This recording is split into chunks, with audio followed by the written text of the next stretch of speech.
அன்பு தமிழ் உள்ளங்களே, கடந்த அத்தியாயத்தில் மன்னர் சந்தனுவின் பெரும் காதலையும் கங்கையின் தெய்வீக நிபந்தனையையும் அதன் விளைவாக ஏற்பட்ட துயரமான பிரிவையும் கண்டோம்.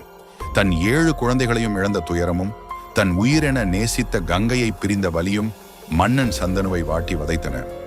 கங்கை தனது 8வது குழந்தையுடன் மன்னனை விட்டு நீங்கிச் சென்ற போது அந்த அரசனுக்கு மிஞ்சியது பெரும் தனிமை மட்டுமே. ஆனால் கங்கை தன்னுடன் எடுத்துச் சென்ற அந்த குழந்தை சாதாரணமானவன் அல்ல. அவன்தான் நமது காவியத்தின் மிக முக்கியமான தூணாக போகும் தேவவிரதன். மன்னன் சந்தனுவை தனிமையில் விட்டு பிரிந்த கங்காதேவி அந்த குழந்தையை தன் மடியில் ஏந்தி கொண்டு புனிதமான கங்கை நதியின் ஆழத்திற்குள் சென்றாள். அங்கே தனது தெய்வீக சக்தியால் அந்த குழந்தையை வளர்க்கத் தொடங்கினாள். இந்த குழந்தைதான் 8 வசுக்களில் கடைசி வசு.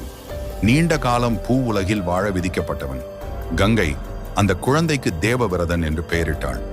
தேவர்களால் விரும்பப்படும், தேவர்களுக்கு இணையான என்றெல்லாம் பொருள் கொள்ளலாம். அவனது பெயருக்கு ஏற்றபடியே தேவவிரதனை ஒரு சாதாரண குழந்தையைப் போல வளர்க்கவில்லை கங்கை. அவனுக்கு இந்த உலகின் மிகச்சிறந்த ஞானத்தையும் வீரத்தையும் கற்பிக்க விரும்பினாள். அவனை முதலில் சுக்கிராச்சாரியாரின் சீடனாக ஆக்கினாள். அங்கே தேவவிரதன் வேதங்கள், வேதாங்கங்கள், நீதி நூல்கள், தர்ம சாஸ்திரங்கள் என அனைத்தையும் கற்றுத் தேர்ந்தான். ஒரு ராஜகுமாரனுக்குரிய சகல கல்வி அறிவையும் அவன் பெற்றான். அவனது கூர்மையும் கற்றலின் வேகமும் குருமார்களை வியக்க வைத்தது. பின்னர் கங்கை அவனை பெரும் வில்லாசிரியரான பரசுராமரிடம் அனுப்பி வைத்தாள். ஆம், ராமன் வில்லொடித்த அதே பரசுராமர்தான்.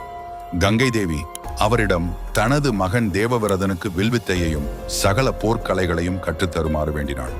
பரசுராமரின் சீடனாக தேவவிரதன் போர் முறைகளின் அத்தனை நுணுக்கங்களையும் கற்றான். அஸ்திர பிரயோகங்கள், ஆயுத பயிற்சி, தேரோட்டும் திறன், வியூகங்கள் அமைப்பது என அனைத்திலும் அவன் ஈடு இணையற்ற வீரனாக திகழ்ந்தான்.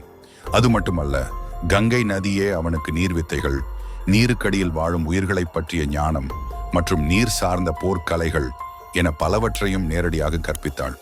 அந்த காலகட்டத்தில் தேவவிரதன் கற்ற கல்வி இந்த உலகிலேயே யாரும் பெறாத கல்வி. அவன் வீரத்தில் ஈடு இணையற்றவன், ஞானத்தில் சிறந்தவன், தர்ம சிந்தனையில் உயர்ந்தவன். ஒரு முழுமையான ராஜகுமாரனாக, ஒரு சிறந்த போர் வீரனாக, ஒரு ஞானியாக அவன் வளர்ந்தான். காலம் உருண்டோடியது. கங்கை தன் மகன் தேவவிரதன் முழுமையான அறிவையும் வீரத்தையும் பெற்றதும் அவனது பூவுலக கடமை தொடங்க வேண்டும் என்பதை உணர்ந்தாள். அவனை அவனது தந்தையான சந்தனு மன்னனிடம் ஒப்படைக்க வேண்டிய நேரம் வந்துவிட்டது. ஒரு நாள் கங்கை தேவவிரதனை அழைத்து கொண்டு மீண்டும் சந்தனு மன்னன் இருந்த கங்கை கரைக்கு வந்தாள். அந்த பகுதியில் வேட்டைக்கு வந்திருந்த மன்னன் சந்தனு தொலைவில் ஒரு அழகான இளைஞனை கண்டார். அவனது தேஜஸும் வீரமும் அரச கம்பீரமும் மன்னனை ஈர்த்தன. அவன் வில்லோடு நின்றிருந்தான். அவன் கண்களில் ஒரு ஞானத்தின் ஒளி தெரிந்தது. சந்தனு அவனை நெருங்கினார். அப்போது கங்கை தேவி தன் 8வது மகனான தேவவிரதனை சந்தனு மன்னனிடம் அறிமுகப்படுத்தினாள்.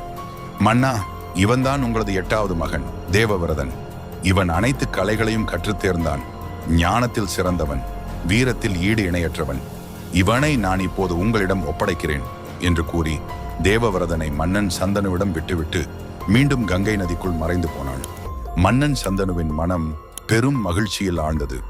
தான் இழந்த மகன் ஒரு தேவனாக, ஒரு வீரனாக, ஒரு ஞானியாக திரும்பி வந்திருந்தான். தனது மகன் தேவவிரதனை அன்புடன் அணைத்துக் கொண்டார் மன்னர் சந்தனு. அவனது வருகை மன்னனின் தனிமையை போக்கி அவரது இதயத்தில் ஒரு புதிய நம்பிக்கையை ஏற்படுத்தியது. இப்படித்தான் கங்கையால் வளர்க்கப்பட்ட தேவவிரதன் தனது தந்தையுடன் மீண்டும் இணைந்தான். அவன் ஹஸ்தினாபுரத்திற்கு திரும்பினான். இனி அவனது வாழ்க்கை குருகுலத்தின் எதிர்காலத்தை எப்படி மாற்றப் போகிறது? அவனது வருகை சந்தனு மன்னனின் வாழ்வில் என்னென்ன மாற்றங்களை ஏற்படுத்தப் போகிறது என்பதையெல்லாம் அடுத்த அத்தியாயத்தில் நாம் அறிவோம். நன்றி.